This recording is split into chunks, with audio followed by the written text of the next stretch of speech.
Hello everyone, my name is Robert Moyer and this is my presentation on my research topic, which is fossil fuel emissions and their impact on human-influenced global climate change.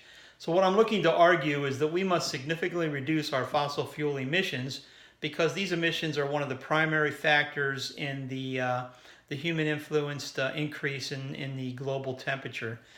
So when you think about Earth's climate system, it is basically made up of 5 Earth-based components. They are the atmosphere itself, the biosphere, the lithosphere, the hydrosphere, and the cryosphere. And these components interact with the solar radiation being emitted by the sun, and they create an energy-balanced climate system. So when you think about greenhouse gases, these are naturally occurring in the atmosphere, and they include things like carbon dioxide, methane, nitrous oxide, water vapor, and a lot of others in very small quantities. But basically, these greenhouse gases in themselves are not a bad thing. They actually are necessary to create a climate on Earth that can support life. However, there are fluctuations, and when they're sustained, and when the greenhouse gas concentration is higher and higher, it becomes a problem. So some of the naturally produced fluctuations in greenhouse gas emissions result from things like volcanic eruptions and sunspots. But more importantly, it's the human activity that has really influenced the concentration of these greenhouse gases in the atmosphere. And they have been a result of things like energy production, transportation, waste disposal, and agricultural processes. So, CO2, carbon dioxide specifically, is one of the primary causes of global warming.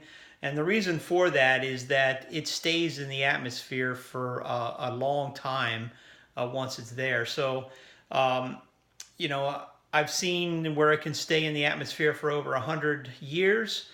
So what that means is that since the early 1900s, and especially we've seen a real uptick since like the 1970s, uh, the increased carbon dioxide emissions is starting to have an influence on an ever increasing average global temperature, which is wreaking havoc with all kinds of the natural systems of the planet. So, like I said, carbon dioxide emissions are really, some of them are naturally produced, respiration of living organisms, fermentation by microbes, burning of organic matter. But most importantly, it's the anthropogenic or the human produced emissions, which include the burning of fossil fuels, land use, including things like deforestation and burning of trees, and to a very small amount, some industrial and manufacturing processes. So when you think about some of the other greenhouse gases, methane is primarily a result of agricultural processes. Nitrous oxide is from farming practices and sewage treatment. And then water vapor is, again, naturally produced and necessary. However, as the climate warms, the water vapor in the atmosphere actually increases, which does a couple of things. Not only does it contribute to the warming effect, but it also has a tendency to make some extreme weather events even worse. So we'll talk a little bit about that in the future. So fossil fuels, primarily we're talking about oil, gas, and coal. These are primarily used for heat and energy for transportation. So the CO2 or the greenhouse gas emissions that result from the burning of these fuels also result from the extraction processes and the transportation of these fuels as well. So it's very important that we think about looking for alternatives to fossil fuels because you'll see that but basically 80% of the CO2 emissions in the atmosphere are the result of burning of fossil fuels. So another contributor to CO2 emissions is deforestation. So that's basically clearing forest land and trees and so on. This is a problem because not only does it create CO2 emissions when these forests are burned, but also it eliminates a carbon sink. So there are a number of carbon sinks on the planet, and these are basically any process or mechanism that removes greenhouse gases from the atmosphere. These include things like trees, plants, oceans, the atmosphere itself, and soil. So as you remove these carbon sinks, so you remove a forest, for example, those emissions are going to either stay in the atmosphere or potentially be absorbed by the ocean or one of the other sinks. in any case, it's helping to expand that concentration of that CO2, which is going to continue to drive up temperatures. About 20% of the CO2 emissions are actually from land transformation. So again, the 80% represented by the burning of fossil fuels is really where the biggest opportunity lies. So a couple of other things that result from fossil fuel usage, and that is particulate matter and sulfate aerosols. So these things can be, these things can be very hazardous to humans, especially vulnerable children or maybe even seniors. They can lead to respiratory ailments. But one of the other factors relative to these pollutants is the fact that they add density to the atmosphere. So what this does is it deflects some of that infrared rays coming from the sun, but it also prevents the terrestrial radiation that is being bounced off of the Earth back into space from actually getting out to space. So what happens is that then clouds up the atmosphere and again contributes to the warming effect. So I got a graph here which I'll attempt to show you after this presentation, but the fossil fuel emission trends has been increasing significantly, and we really see an uptick starting about 1970 and on. It just continues to escalate. Some things that we can do, alternative to using fossil fuels, we can increase our access to and use of public and physically active means of transportation. And we can also look for energy reduction through conservation and also the use of alternative forms of renewable energy.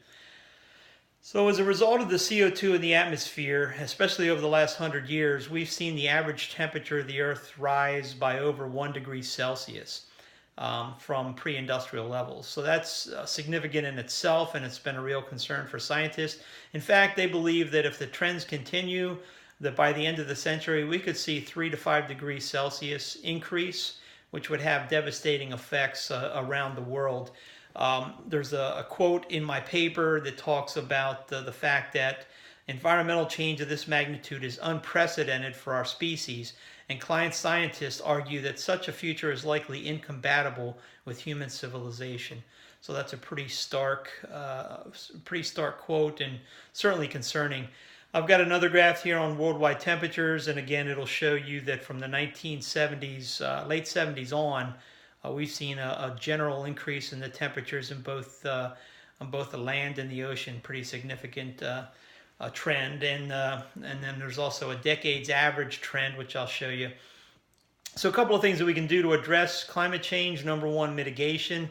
So what we're hoping to do there, and that's really what we're focusing on here, is to slow and stabilize the current trends and reverse the human impact over time. So number one, finding ways to replace fossil fuels. A couple of other things that we can do is a lot of governments around the world are still subsidizing fossil fuel companies, so that needs to end. We need to elect government representatives and support corporations that address the emissions reductions focus. Carbon taxes and increased regulation. And then we can all make our individual and household behavioral changes. So 38% of the carbon dioxide emissions from burning fossil fuels are actually a direct result of things like motor vehicle use and space heating. So again, finding alternatives to transportation as well as conserving energy certainly can go a long way. Again, fossil fuel subsidies, I'll show you a chart there, but the G7 countries around the world are still contributing about $100 billion a year to support fossil fuels. Doesn't make a lot of sense based on the damage we know that they're doing.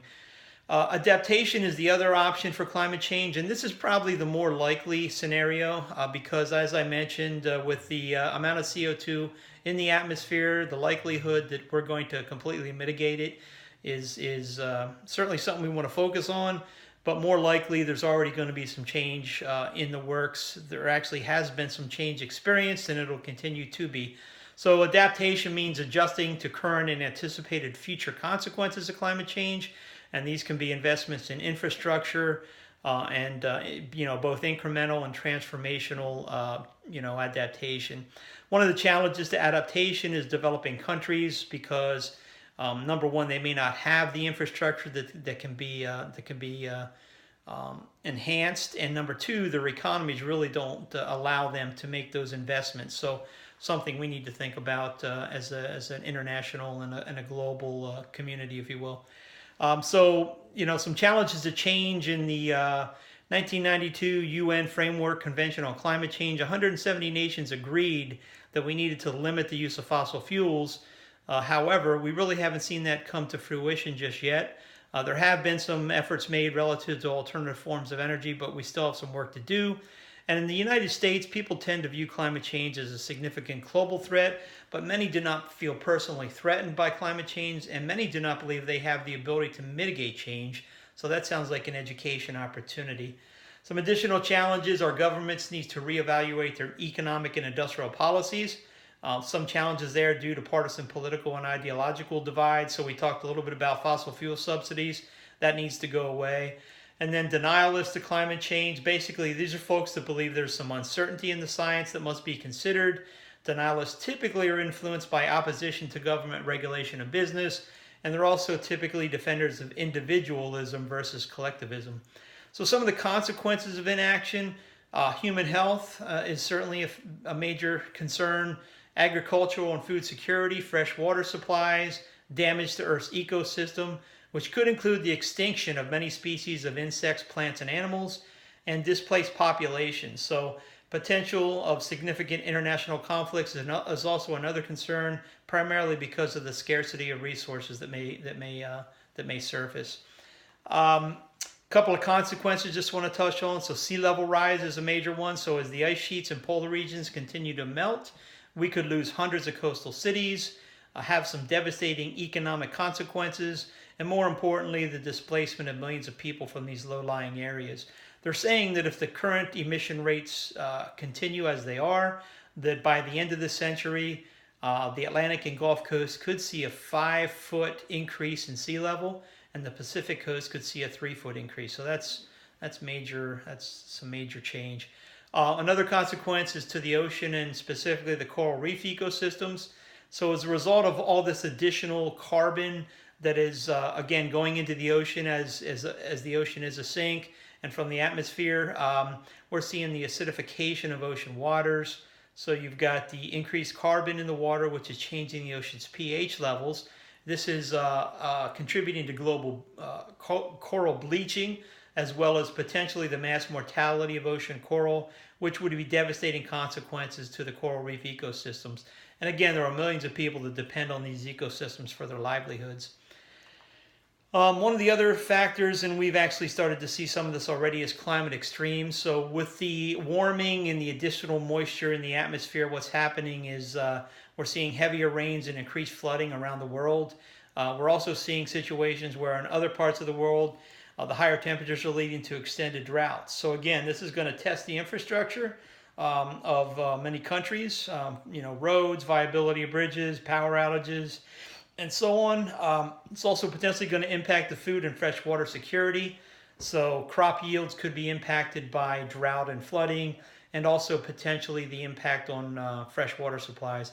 And then the increased wildfire frequency. So droughts will dry out vegetation and soil, which creates fuel for those wildfires. And probably most importantly is the consequence on vulnerable populations. So with global climate change, what we see is that those that suffer first and worst may have actually had the least to do with creating the situation. Industrial countries are basically 8 times more carbon emissions being emitted per capita than in developing countries. And the U.S. unfortunately has historically led in the CO2 emissions category. Adaptation, again, appears to be inevitable. However, we need to be very aware that some of these developing countries do not have the financial resources to adapt. So that's where the international community is going to need to step in and support with financial resources and infrastructure assistance. And then finally, the responsibility of the world and to our planet. So we must do our part to reduce our fossil fuel use and the associated emissions. So this is done through increased awareness, exploring individual and household changes that we can make, demand government action at local and national levels. We need to secure justice for the poor and marginalized whose rights and prospects have been impacted, although they have little to do with the problem. We have a moral obligation to protect the planet and environment for all living things, and a responsibility to take all actions necessary to leave our planet healthy for future generations. Thank you.